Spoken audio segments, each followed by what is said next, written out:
Hello my dear all, നിങ്ങളിതുപോലെ റാഗി ഇഡ്ഡലി ഉണ്ടാക്കി കഴിച്ച് നോക്കിയിട്ടുണ്ടോ? നല്ല ടേസ്റ്റാട്ടോ.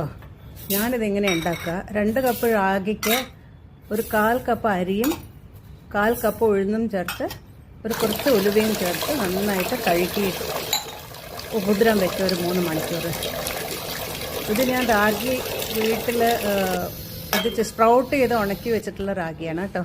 അതുകൊണ്ട് ഇത് കഴുകിയില്ലെങ്കിലും കുഴപ്പമില്ല, റാഗി മാത്രമാണെങ്കിൽ. എല്ലാം കൂടി ഇട്ടതുകൊണ്ടാണ് കഴുകേണ്ടി വരുന്നത്.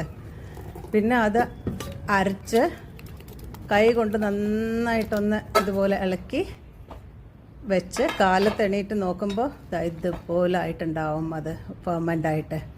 പിന്നെ അതിൽ കുറച്ച് ഉപ്പും ചേർത്ത് ഇഡ്ഡലി തട്ടിലൊഴിച്ച്, ഞാൻ കുക്കറിലാണ് ഇഡ്ഡലി ഉണ്ടാക്കിയിരിക്കുന്നത് കേട്ടോ. കുക്കറിൽ വിസിൽ വെക്കാൻ പാടില്ല, വിസിൽ വെക്കാതെ ആവി പുറത്ത് വിടണം. അങ്ങനെ ഇഡ്ഡലി ഉണ്ടാക്കി അതിൻ്റെ കൂടെ നമ്മൾ സാധാരണ ഉണ്ടാക്കുന്ന തേങ്ങാ ചട്നി, നാളികേരവും ഇഞ്ചിയും പച്ചമുളകും കൂടി അരച്ച് അത് വെളിച്ചെണ്ണയിൽ കടുക് വറുത്തിട്ടുള്ളതാണ്. കടുകും ഉഴുന്ന് പരിപ്പും വറ്റൽമുളകും കറിവേപ്പിലയും കൂടി ഇട്ട് ഉണ്ട്. ഇഡ്ഡലി എന്തോ ഒരു സോഫ്റ്റ് അറിയോ, ഭയങ്കര ഫ്ലഫിയാണ്. ഇത് രണ്ടും കൂടി അങ്ങ് കഴിച്ചാലുണ്ടല്ലോ, രാവിലത്തെ ബ്രേക്ക്ഫാസ്റ്റ് ഠേന്നിരിക്കും. നല്ല ഹെൽത്തിയാണ്.